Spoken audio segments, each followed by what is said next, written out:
Hi everyone, this is Aaron for That Snazzy iPhone Guy, and today we're going to be reviewing the HTC HD7. It's T-Mobile's first Windows Phone 7 device, and is the largest in the American family of Windows Phone 7 devices. Overseas it may not be the largest, but currently it's the only offering on T-Mobile for Windows Phone 7. So, the phone has a 4.3-inch display that has an 800 by 480 resolution. It's really nice, and we'll talk more about that in a moment. And the phone also has a 1 gigahertz processor, 16 gigabytes of internal storage, which is not replaceable or expandable, and has a 5 megapixel camera on the back with dual LED flash. The phone itself is a really nice design, but let's take a look at the battery first. The back is removable. This is a plastic piece with a rubber coating that gives it a little extra grip.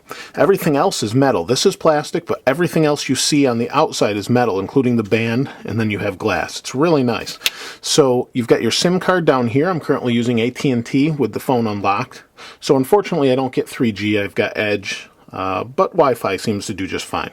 So we've got a battery. It's only a 1230 milliamp hour or 1300 milliamp hour battery. I can't really find specifics, as this battery does not have anything on it. Even when you take it out, there's just nothing on it that tells us what the real battery size is. But the battery life isn't great, and we'll talk about that in a moment too. So we'll pop this back on. There we go. The back has a little bit of a stand here, or a little stand for multimedia when you want to watch Netflix or a video, or maybe even play a game. It might help out a little bit. It's pretty well built. It doesn't seem to have any too much wobble. I mean, you really have to give it a little bit of force there. It closes and stays closed in your pocket.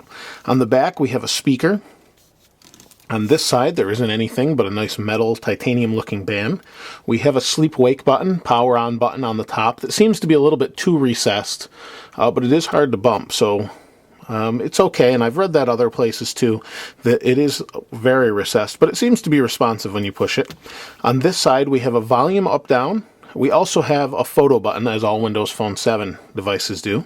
And on the bottom we have a microphone, micro USB, and 3.5 millimeter headphone jack. And we talked about the back.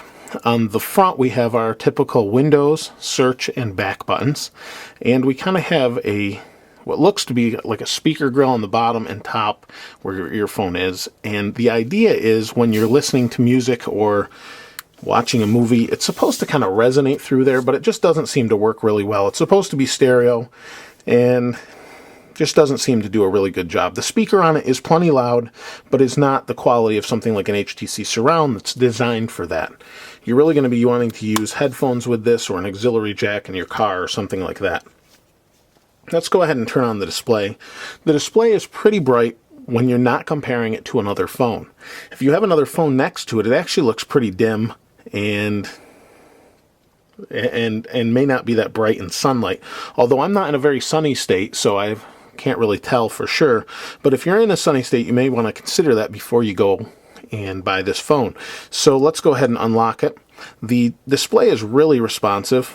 It is capacitive touch and does a nice job. I'm not really going to talk much about Windows Phone 7 just because I've covered that on the Zollotech channel, and if you want to see that, you can check that out. But it's a great operating system, and it's definitely worth looking at if you haven't before. So the music player on here is what I've been using a lot, and I listened to the music and compared it via the auxiliary port on the bottom using the headphones that come with this device, used it between this and my iPhone, and found that the bass is pretty good and the treble's pretty good, not on the headphones, on the device, but the mids seem to suffer, and I don't know if that's the audio processor or what. I actually listened to the exact same song at the exact same spot on both the iPhone 4 and this, and found them to be slightly different as far as their quality goes, but I think you'd be pretty happy with this if you, even if you were an audiophile, but you probably, if you like listening to music, you're going to be plenty happy with it as far as that goes. So, like I said, the display is nice. The overall feel of the phone is pretty good. It's really sturdy. It's solid in the hand. It doesn't really creak much or anything like that, like the HTC Surround does when you tweak it a little bit, because of the way the slider is, it kind of creaks on the Surround. This one is really solid and nice. Overall, though, I think it's a great phone. Let's talk a little bit about the things that aren't so great. The battery life leaves something to be desired. On the top, you can see I have a little bit under half at this point, or maybe a quarter to a third, somewhere in there. And I've hardly used the phone. I find that using the phone for messaging, listening to music, maybe a half hour, using Twitter, and checking 2 mail accounts. I have Gmail and Hotmail, since it's kind of a default on the phone. It checks my calendars, and maybe playing 1 or 2 games for 5 or 10 minutes. I find that if I use the phone at about 8 a.m., I have to recharge it at 2 or 3 p.m. So you definitely need to bring a charger with you if you're going to be using this throughout the day as your main phone, which I would assume you would. But you can buy a larger battery for, longer life, but I haven't tried that myself. I know HTC offers some. I've seen some aftermarket online and some people saying to be careful of those, but I definitely think bringing an extra battery or a larger capacity battery would definitely be to your advantage using this phone, unless you've got constant access to a plug. And one thing I did leave off was call quality. I know most people don't really use their smartphones nowadays for calls, strangely enough, as far as the people I've talked to. The call quality is quite good. I haven't dropped a single call. The audio is great. The people on the receiving end can hear you nice and clearly, and it seems to do a good job there. Wi-Fi signal is great. I'm actually in a basement, and you can see I have full bars of both Wi-Fi and cell phone coverage. So I think it's pretty good. Overall, like I said, check out Windows Phone 7 if you haven't already. It's a great phone. It really is.